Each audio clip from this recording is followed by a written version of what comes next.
The first firecracker went off 3 feet from Corporal Vane's left boot, and I watched the whole forecourt jump, except the one man it was aimed at. I jumped, I will admit that. I was posted 6 yards to his right at the inner sentry box by the Wycombe gate, and the bang came up off the cobbles like a slap, and every nerve I owned told me to move. The tourists screamed. A flock of pigeons came off the gilded railing in a gray panic. A woman dropped her coffee and it bloomed dark across the stone. And in the middle of all of it, Daniel Vane stood at his post in the long red wool of the household tunic, bearskin square, rifle at the shoulder, white gloves still as carved marble, and he did not so much as blink. The young man who had thrown it punched the air. "Did you see that?" he shouted, not to us but to the little black lens clipped to the chest of his jacket and to the 2 friends he'd brought to film him from the front. "Did you see that?" "Nothing.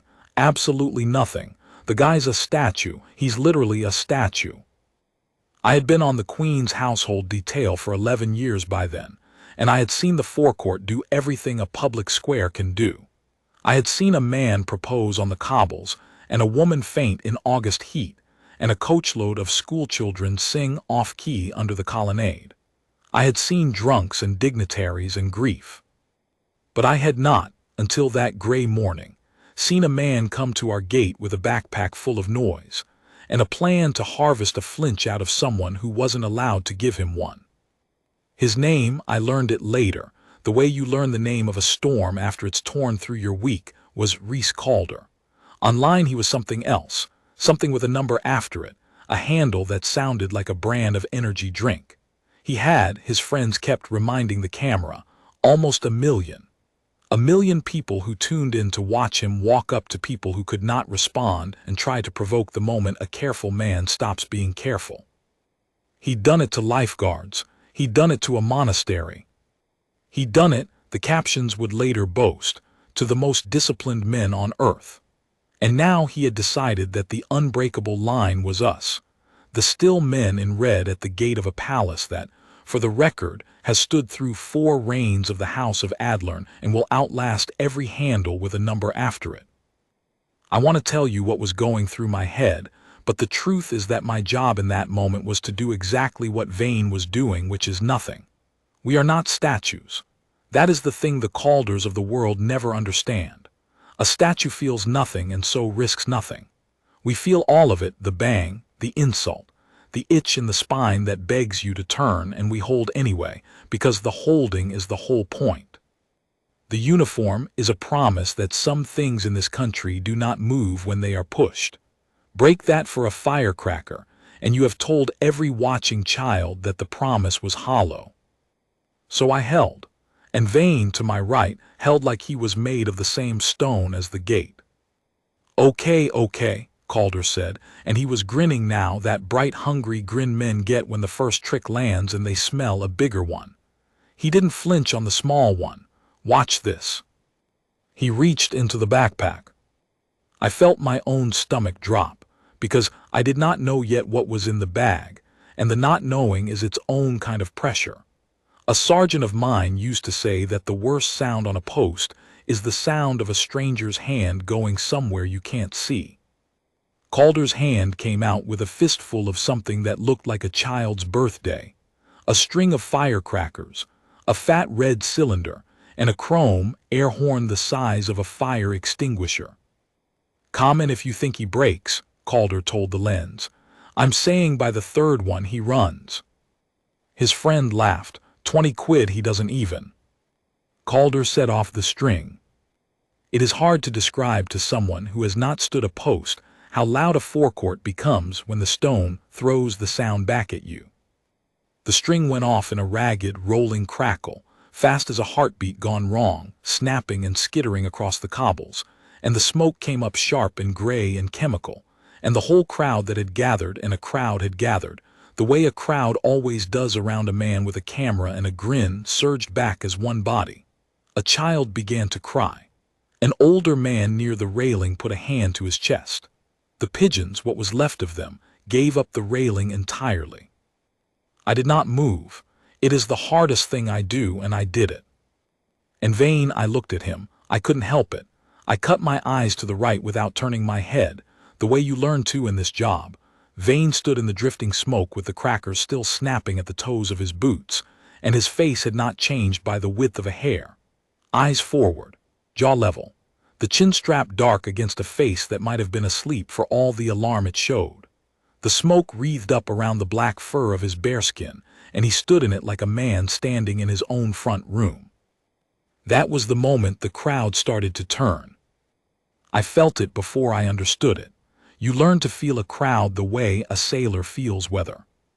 When Calder had thrown the first cracker, the crowd had been with him, half of them laughing, filming, the nervous, delighted laugh people give when someone else is doing the rude thing they'd never do. But somewhere in that rolling string of bangs, with the child crying and the old man's hand at his chest and that one soldier standing dead still in the smoke, the weather changed. The laughter thinned. A few people lowered their phones. I heard a woman say, clear and flat, "That's enough now." Calder didn't hear it. Men like Calder never hear the weather change. That's why it takes them. "The air horn," he announced, like a ringmaster, and lifted the chrome thing in both hands and actually walked, 3 quick steps, inside the line he had no business crossing, until the wide bell of it was a foot from the side of Vane's head. "Last chance, soldier," Calder said, soft now, almost tender, a horrible private grin just for the lens. "Flinch for the people." He pressed it. I have heard artillery. I have stood closer to a live demolition than most men ever will. And I am telling you that an industrial air horn a foot from your skull, thrown back off palace stone, is a wall of sound that goes through your teeth and into the roots of them. It is not a noise you hear. It is a noise that hits you. Every person in that forecourt recoiled. 200 people flinched as one. And Daniel Vane did not move. Not the eyes, not the jaw, not the gloved hands on the rifle. The blast broke over him and around him, and he stood inside it, perfectly, terribly still, the way the gate behind him was still, the way the palace was still, and for one long second the only thing moving in the whole forecourt was the smoke and Calder's triumphant, faltering grin. Because it was faltering, I saw it go. I saw the exact instant the trick stopped being funny to the man running it, and I knew, the way you know a thing in your gut before your head catches up, that Reese Calder had walked up to the wrong still man, and that he did not yet have the first idea why. What none of us in that forecourt knew, not the crowd, not Calder, not the boy crying by the railing, was that the man he'd chosen to break had spent 9 years of his life kneeling alone in front of things far louder than an air horn, things that did not give you a second flinch, and that the stillness Calder was trying to crack had been forged in the only school on earth where flinching gets you killed. I knew a little of it, because Vane and I had shared a billet for 2 seasons, and because soldiers tell each other things at 2 in the morning that they will never put in a form. But I'll come to that. First, I have to tell you about the man who stepped out of the crowd. He was old, 70, maybe more, in a flat cap and a quilted jacket, with 3 small ribbons pinned over his heart that most of the crowd wouldn't have known to read. He'd been standing near the railing the whole time, I realized, watching not Calder but Vane, watching the way one professional watches another do a hard job well. And when the air horn died and the echo of it rolled away across the forecourt, and Calder lifted the horn for a second blast, the old man said, in a voice that did not need to be loud to carry, "Son, put it down." Calder turned, the grin reassembling itself for a new mark. "Free country, Grandad. He doesn't mind, look at him. He loves it." "He's not allowed to mind," the old man said. "That's the whole point of him. You're not testing a brave man. You're abusing a rule." A ripple went through the crowd. Phones that had been filming Calder began, here and there, to turn toward the old man instead. I saw Calder feel it, that first cold draft of a crowd cooling on you, and I saw him do the thing his sort always do, which is double down. "All right," he said, bright and loud, playing to the lens again. "All right, you want a real test. You want to see if there's a human being in there at all." He dug into the backpack a third time. "I've got something better than a horn." And he came out with the cylinder. I had clocked it the first time his hand left the bag, the fat red tube, taped, with a fuse coming off the top of it, and I had told myself it was a smoke bomb, a stage prop, the kind of harmless theater these men buy by the case. But up close in his hand, taped the way it was taped, with the weight that made his wrist dip when he lifted it, it stopped looking like theater. It started looking like the kind of thing I had been trained, a long time ago and not as well as Vane, to be very careful around. And I watched Daniel Vane's eyes move. Understand what that means. For 11 years I had stood beside that man through rain and heat and grief and 100 Reese-Calders, and I had never once seen his attention leave the middle distance while he was on a public post. The discipline is total. You look through people, not at them. But when Calder lifted that taped red cylinder and turned it in his fingers, looking for the lighter in his other pocket, Vane's eyes dropped a fraction, a hair, gone again in an instant straight to the object and read it. I knew that look. I had seen it on him exactly once before in a place I am not going to name, on a morning I have tried for years to forget. It was not fear. It was the opposite of fear. It was the look of a man whose entire body has just gone quiet and slow and very, very deliberate, because the thing in front of him has stopped being a game. "Mate," said Calder's friend, the one who'd offered 20 quid, and his voice had changed too.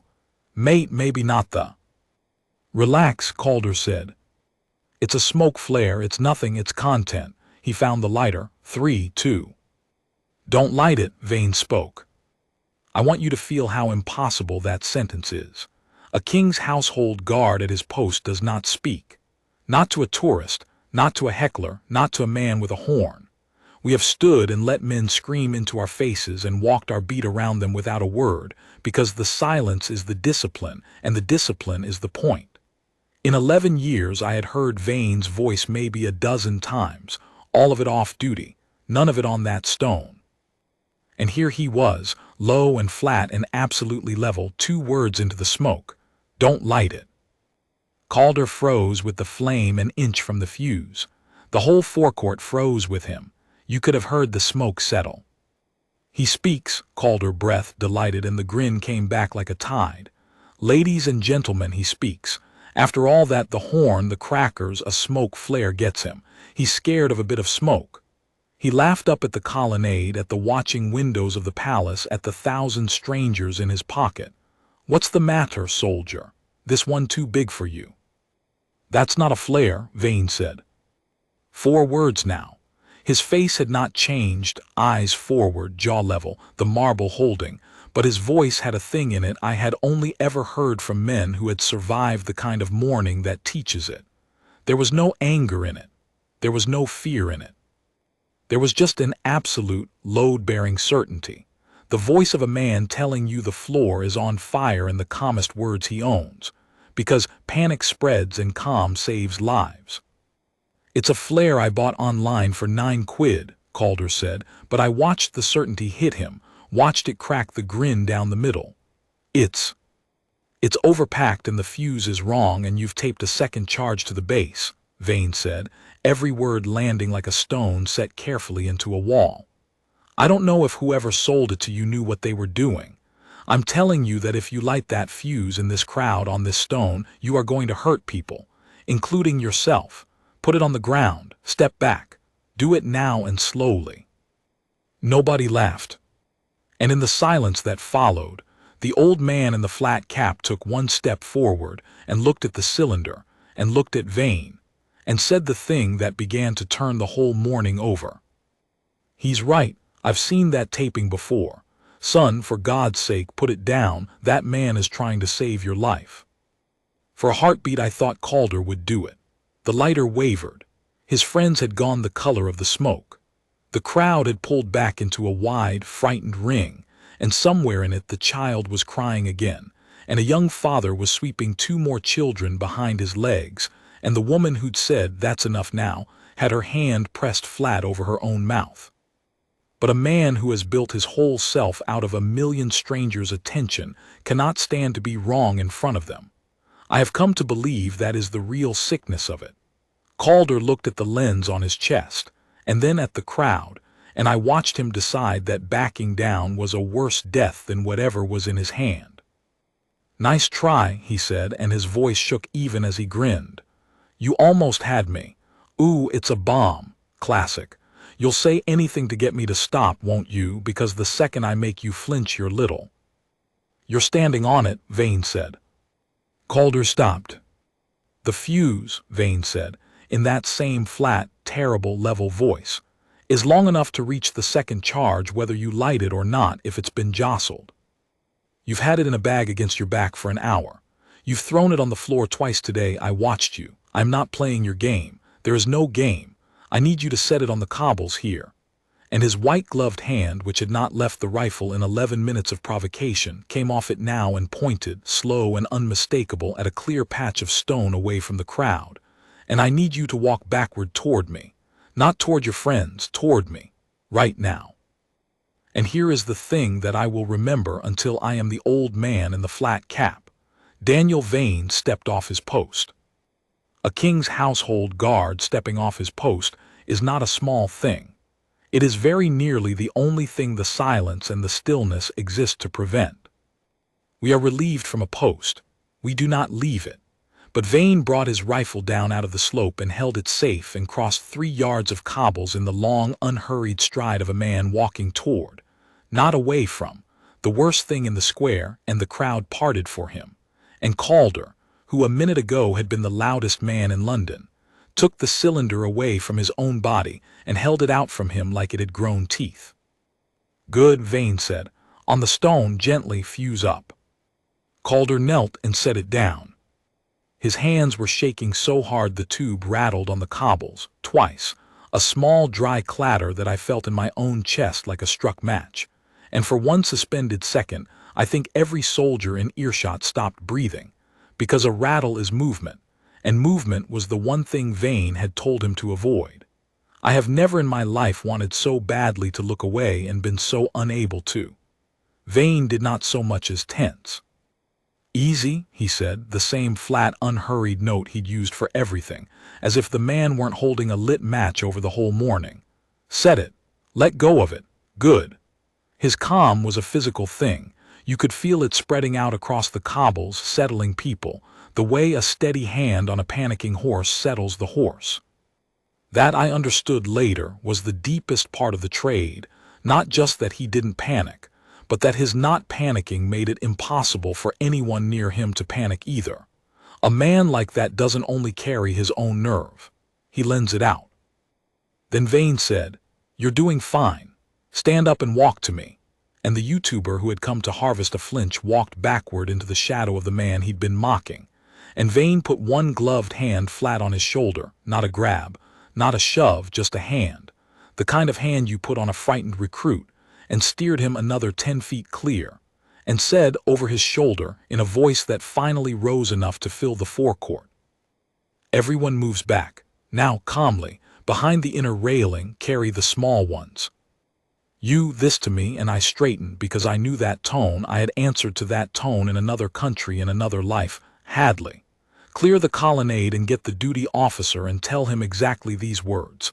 Suspected improvised device, forecourt, 1 item, crowd evacuating, request EOD and a cordon. Say EOD. They'll understand. I went the way you go when a man you trust gives you a job in a hard moment, which is fast and without a single wasted thought. But as I cleared the colonnade and hammered on the duty room door and watched the great calm machinery of the palace begin, for the second time in my life, to move because Daniel Vane had told it to, I thought about the morning I had tried for years to forget, and I understood at last why he had never told the recruits where his stillness came from. Because it had not come from the parade square. We were both younger men then, in a country I'm not going to name, attached to a route clearance task. My job was to drive and to watch the high ground. Vane's job was the one nobody volunteers for, and everybody is grateful someone else does. He was the man who walked forward, alone in the long padded suit, toward the thing by the road that might be a heap of rubbish and might be the last thing he ever saw. EOD. Explosive Ordnance Disposal. The trade where the whole of your survival is the discipline not to move your hands too fast, not to let your heart beat into your fingers, not to flinch. Because in that trade a flinch is not embarrassing.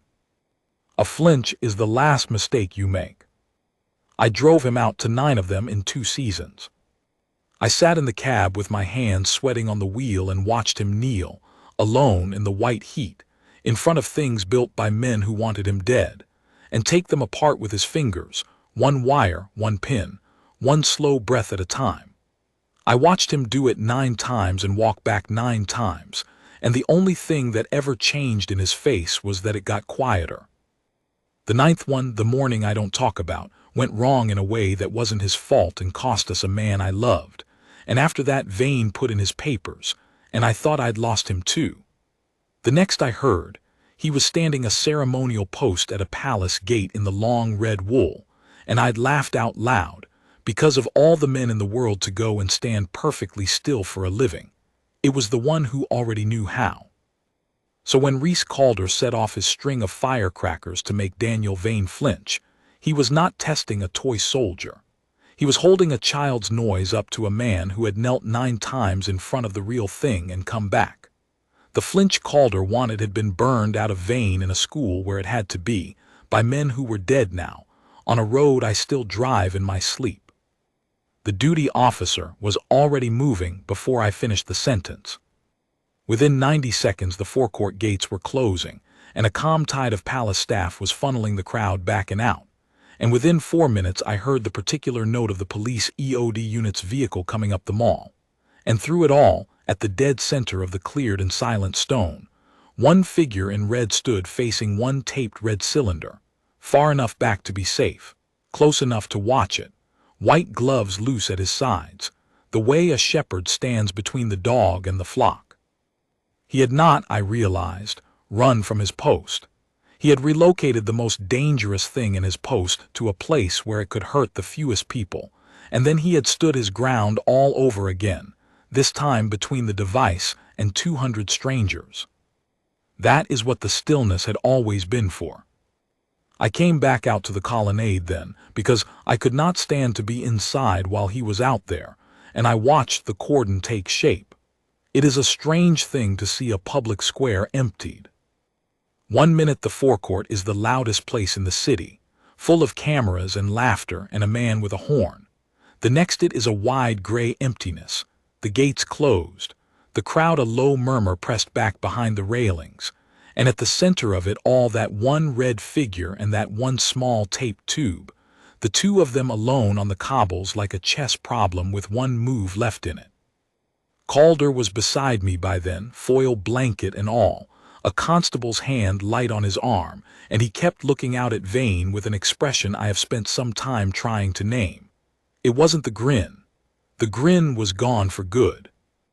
It was the look of a man whose entire model of the world has just been knocked over, who has spent years deciding that everyone who didn't react was empty, a prop, a joke, and who has just watched one of those props walk toward the thing the rest of us would die to get away from.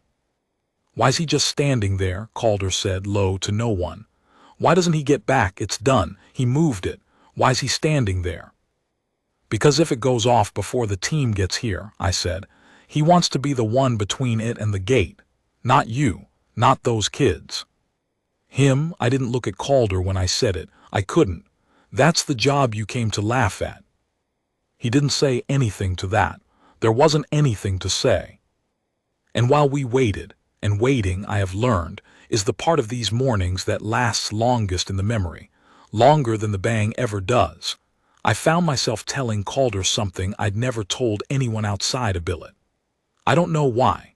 Maybe because he was the only one near me, and maybe because some part of me needed him, of all people, to understand it before the cameras decided what it meant. I told him about the suit. The long padded EOD suit weighs as much as a man, and it does not stop everything.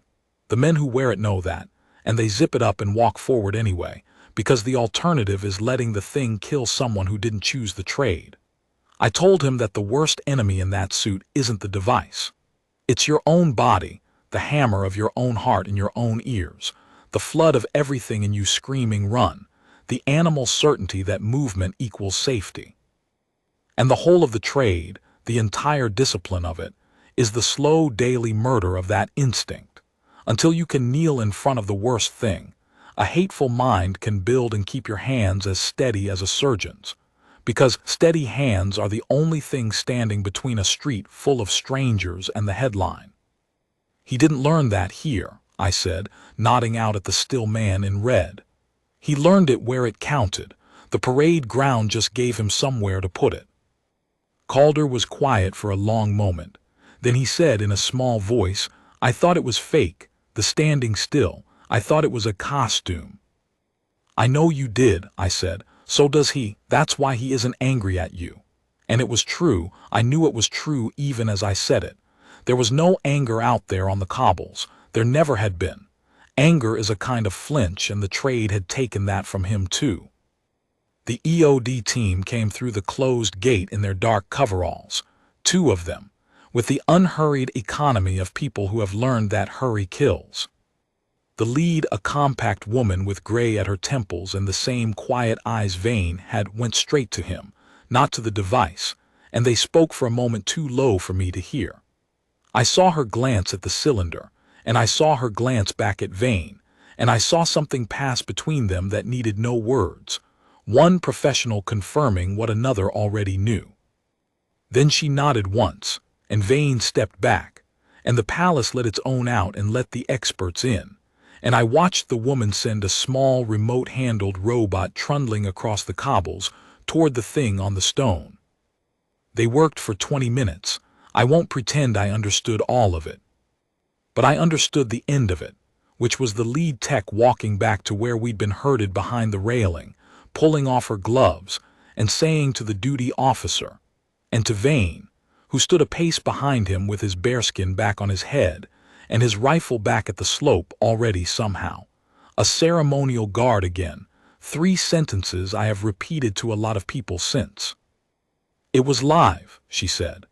Whoever assembled it didn't know what they were doing, which made it more dangerous, not less, an unstable main charge and a secondary tape to the base, exactly as your man called it. If that fuse had been lit in that crowd, we would not be having a calm conversation right now. And then she looked at Vane, and she said the 4th sentence, the one that wasn't for the officer at all.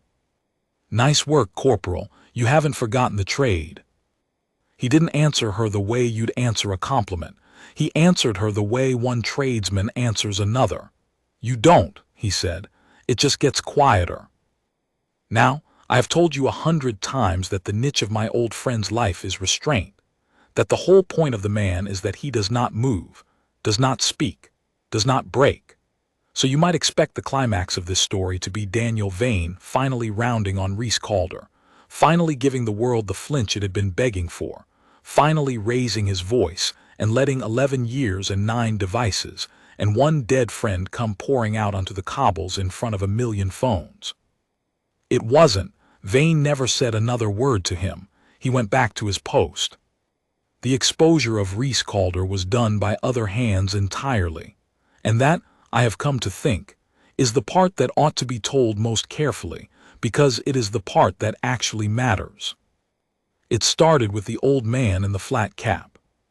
While the EOD team worked, the police had been taking names, and Calder, white-faced and very quiet now, was sitting on the cold cobbles with a foil blanket around his shoulders, and the little black lens still, incredibly, running on his chest, because he hadn't had the wit to turn it off. And the old man walked over and crouched down in front of him with the careful slowness of a body that doesn't crouch easily anymore, and he did not shout. He talked.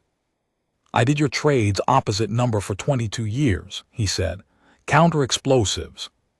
I've buried 4 men who did what that corporal does. 4. I want you to understand what you nearly did today, because I don't think you do yet. He nodded at the children being walked out through the far gate, small and bewildered, holding their parents' hands. You weren't being brave. You weren't being funny. You walked into a square full of families with a live device you were too lazy to check, because you decided that a man who isn't allowed to stop you was a good way to get attention. And the only reason every one of those kids is walking out of here is that the man you picked to humiliate happens to be the one man in England who could read what you were holding. Calder said something. I couldn't hear it, some reflex, some half a joke. And the old man just shook his head and stood up, knees cracking, and turned to the crowd that hadn't fully dispersed, the ones held back behind the railing, the dozens of phones.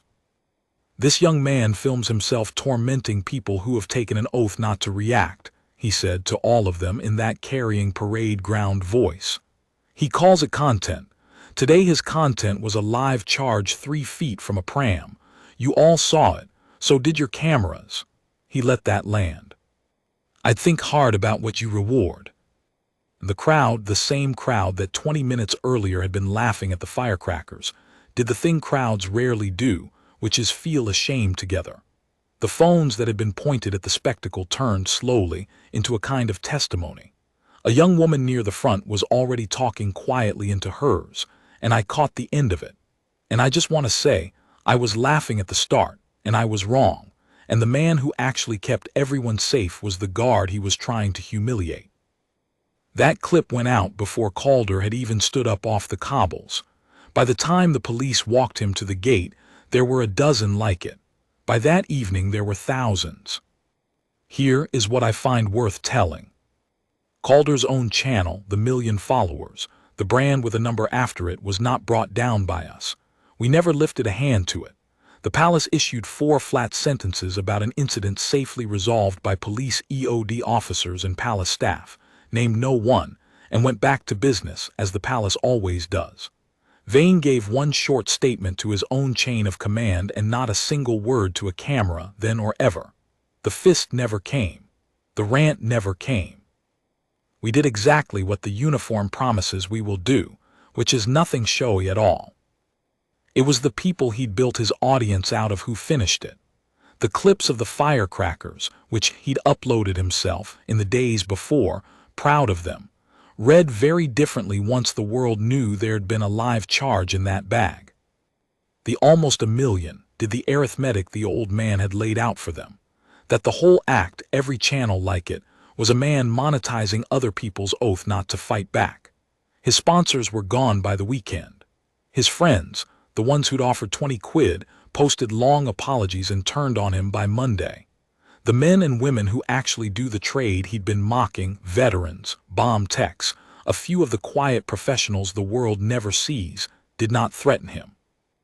They simply explained, patiently in their thousands, exactly what he had done and exactly what it had nearly cost, until there was no version of the footage left in which Reese Calder looked like anything but what he was. There's a thing I want to set down plainly because it is the part people get wrong when they retell this. The men who finished Reese Calder were not a mob. Nobody threatened him. Nobody went to his house. That is not how it works, and it is not how it should work, and Vane would have been the first to say so. What happened was slower and harder to argue with than any threat. A retired warrant officer, not our flat-capped friend, another one, a stranger who'd done the same trade as Vane in his own war, recorded himself at his own kitchen table, an old man with reading glasses pushed up on his forehead, and he did not raise his voice once. He simply held up Calder's own earlier videos, the lifeguards, the monastery, the laughing captions, and he explained, item by item, what it costs a society to teach its young men that the disciplined are funny. He explained what an air horn does to a man with tinnitus from a blast he survived. He explained what a firecracker sounds like to someone who has heard the real thing. He never called Calder a name. He just laid the man's whole act out on the table like a diffused device, wire by wire, until you could see exactly how it had been built and exactly what it had been built to do. That one ran further than anything Calder ever made. And then the others came, not influencers, not the outrage machine, but the quiet professionals who almost never speak in public. A nurse who'd worked a bombing's aftermath, A teacher who'd lost a brother to the trade. Two of the lifeguards Calder had tormented a summer before, who said simply that they'd been frightened and humiliated and made to feel they couldn't ask him to stop, and that they were glad someone had finally said out loud what the game actually was. None of them shouted. That was the thing.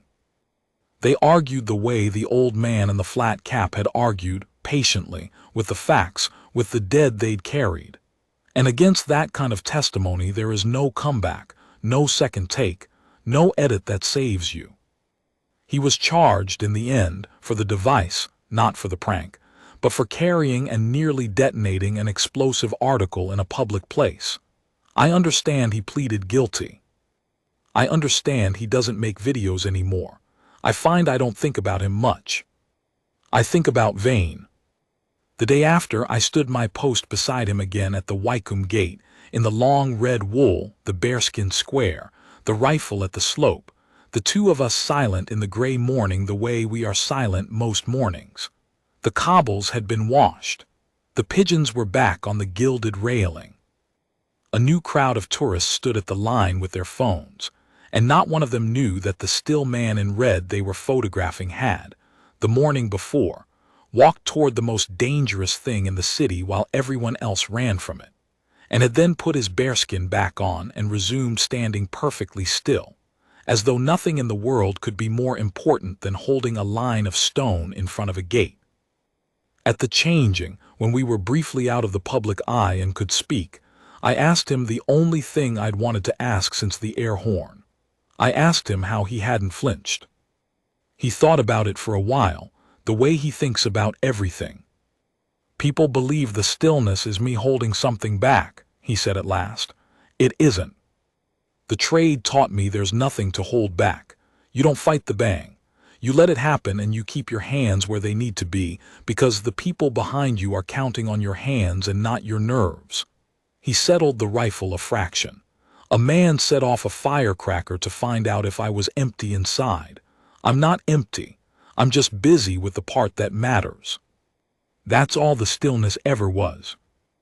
Then we went back out and stood our posts, and the crowd came and went, and the man who could not be made to flinch held his line at the gate, exactly as he had every morning, exactly as he would the next, and I understood, finally and for good, that the bravest thing I have ever seen a man do was refuse, in front of 200 frightened strangers and 1,000,000 watching phones, to do anything at all that wasn't necessary, and then do the one thing that was. We are not statues.